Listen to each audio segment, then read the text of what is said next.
everybody. Hey, welcome to On a TV. Hey. Okay, welcome to another broadcast. I made it this week. So, what are we doing today? Today, we're going to look at another section of some of the things I'm going to be talking about, which is this one is the Makandi Igbo section. So this episode, I'm presenting my Igbo credentials to you because I have a huge interest in all things Igbo. You know, I believe right now that there's a renaissance of Igbo-ness going on across the world. You know, all Igbo speaking, even just Igbo heritage people, right? Yeah, all across the world. You know, so it's amazing to see. There's all that negative information coming out from Nigeria with the whole, you know, upheaval going on there. That's happening, yeah. But there's so much more going on. And I just, like I said in my previous videos, it is my intention to share the information that I have, that I've found in the process of getting to know who I am as an Igbo person, getting to know myself as an Igbo woman, you know, and where I fit into the world. How being somebody who lives in, outside of my original birth space. How does that affect me being Igbo? Things like that. So here's that section. So in my last two videos, I introduced myself, and I think I talked about the why of why I set up a YouTube channel in the first place.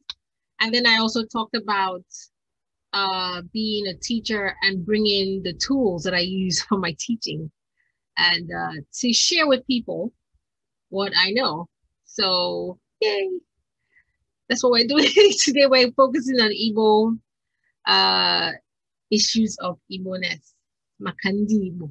Okay, so I will just let me set up my slides, because when I teach, I use slides. You know, it's visual. Okay, I'll set that up and share my screen with you. Okay. Ideally, I should have some music going on here, but because of YouTube's, what's it called? Like copyright stuff. It's, you know, it's just, I had an issue. I did a video and I had to take out the part with the music. So I was like, oh, okay, so I can't do that. So yeah, I'm sorry, no music here. I would have played you some really nice Igbo stuff. You know, I listened to this, Teresa Honor, Egwegedege. Hey, hey, but I can't play that, you know. But yeah, she's on YouTube. You can check that out if you like the song. Okay. So sharing my screen, introducing Makandi Igbo section. All right, so that's what we're doing. In this one, this is gonna be a quick one, right? Not too long, because I found that, you know, I'm learning the ropes as I go along with all of this. So yeah. Okay, so this is what we're doing today. So presenting honors, Igbo credentials, because we're like, who's this one to talk about being Igbo? All right, so yeah, I was born in Igbo land, in Mbos, Isialangwa. I was born in my village. And the name of the midwife who birthed me was Madam Pongem. She's dead now. I would have loved to meet her, you know, but by the time you know, I became an adult, she had long gone. Madam Pongem Maternity, I think it was called. So yeah, born in Igbo land, Isialangwa, Abia State. My family, I'm blessed with such a huge family. So let's see. I'm from Abia State, from Isialangwa, my dad. Okay, my mom is from Imo State, right? So she's from Owerri.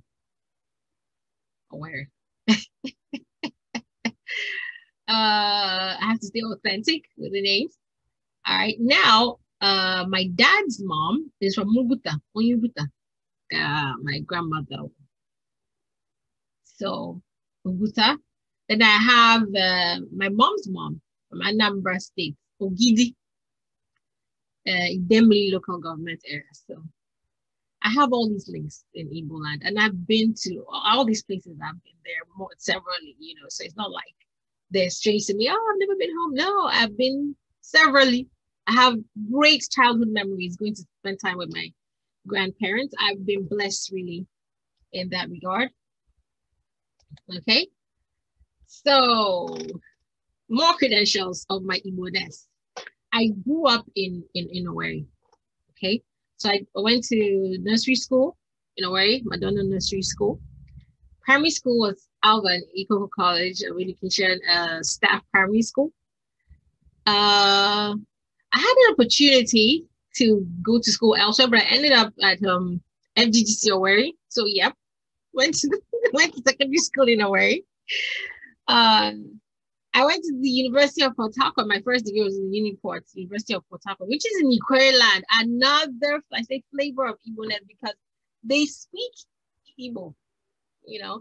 If you tell them that they're Igbo, they'll probably lynch me, right? But they speak Igbo. I can understand some of the stuff they're saying. Obviously, dialectual issues, but yeah, they speak Igbo. So I got to even see Uniport is in Choba village now. So we're surrounded by the indigenous peoples there. So they had weddings, their traditional stuff, the masquerades and everything. I saw all of that. It was an experience, an Igbo experience. Thinking back now, I'm like, really, really, I'm glad I went to Uniport for that reason. Obviously, there's some other reasons why I don't like University of Port Harcourt, but that experience was good for me because it exposed me to what I'm talking about now, the fact that these people are actually a branch of Igbo people, even though, they say they're not Igbo. Vehemently oppose being Igbo, I think, to their own detriment. My opinion, okay? Nobody else's. All right, so yeah, that's my growing up life. So I grew up in Igbo land, so I spent my time playing with Igbo kids, even though we had other people from other places, but primarily Igbo place. So I speak and I write Igbo. So I remember when we were still in secondary school, it was compulsory. Igbo was compulsory. And I remember I hated Igbo classes. It was so boring. And we would be reading things like Okwaroge or that. Chike now be menka. And I'm like, oh my gosh, do I want to do this? But now I value so much those lessons because I'm recommend udala. This is when you're writing, right? The tonal marks. And I was going to explain. The reason why I'm speaking English in this, and I will continue to speak English, is because I do not want to alienate. We have a lot of Igbo people who cannot understand Igbo. And most Igbo people can understand English. So I'm like, okay, just to cut across, But I will be speaking Igbo, just like I did now, because the second nature is there. So please don't take it any way that I'm speaking in English, because I look at social media, I'm like, some people will see something and be like, they are Igbo, and I'm like, what about the people who don't understand? We have to include, there's Igbo, people who have Igbo heritage in the Caribbeans.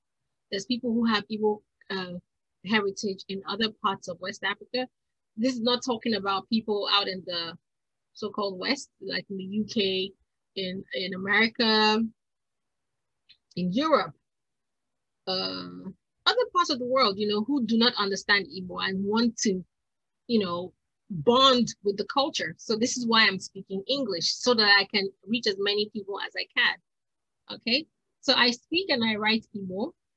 I speak several dialects of Igbo quite fluently. Okay, so because I spent time with my grandparents, we used to go to the village.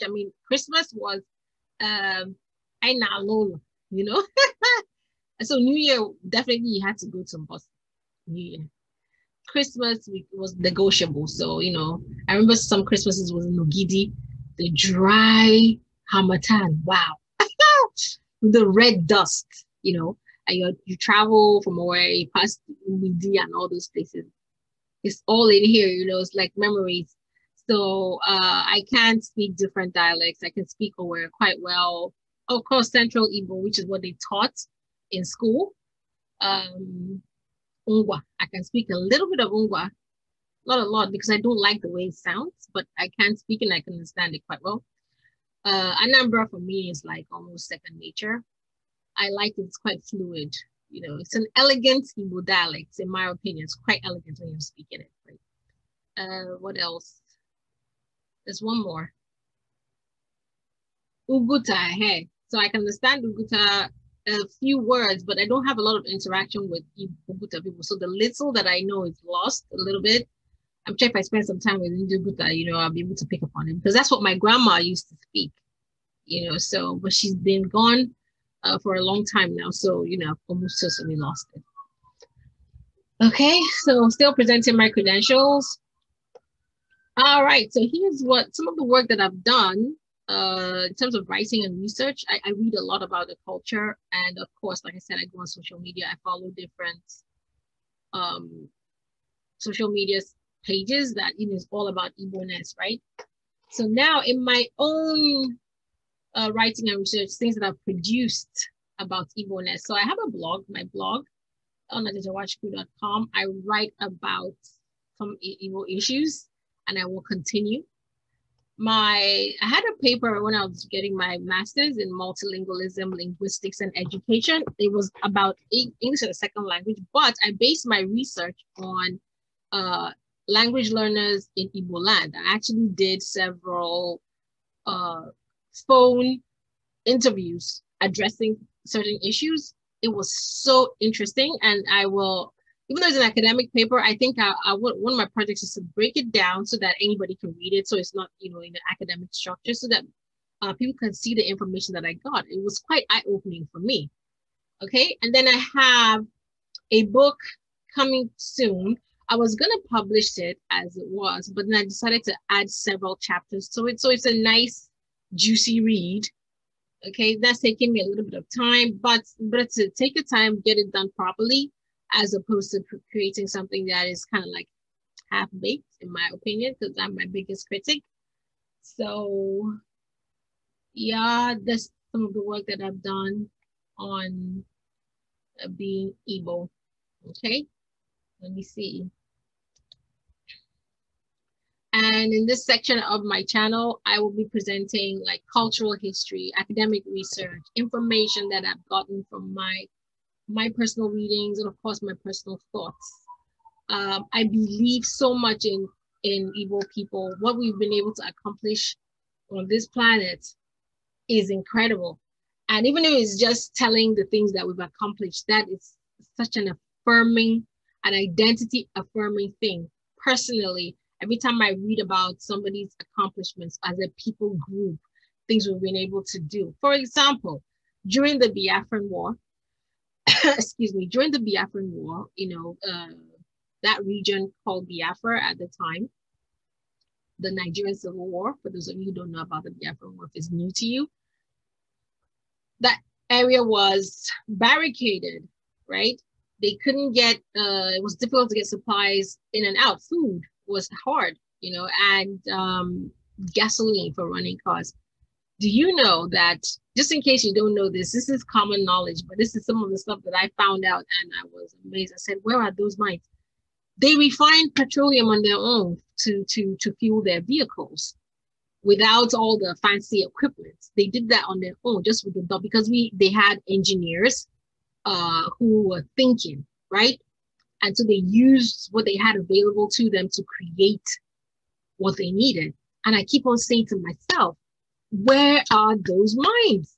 Where we have them, even more so now, you know, with all the technology and information that we have. So, you know, that for me was such an affirming piece of knowledge. And I said, Ona, in your genetic structure, you have ingenuity, you have creativity, you have intelligence. You have to, you know, make a difference in this world. Okay, and I'm hoping to get that out to somebody else to build them up on the inside in terms of who they are, their identity as a people group and as an individual. All right. So like I said, this is not going to be a long one. It's just an introduction to this section. Okay. And I'm looking forward to sharing with you. Okay, but I have to lay this foundation. You know, I'm a teacher. In my head, it's like a building. I have to lay it down properly. Okay, so please bear with me and like and subscribe.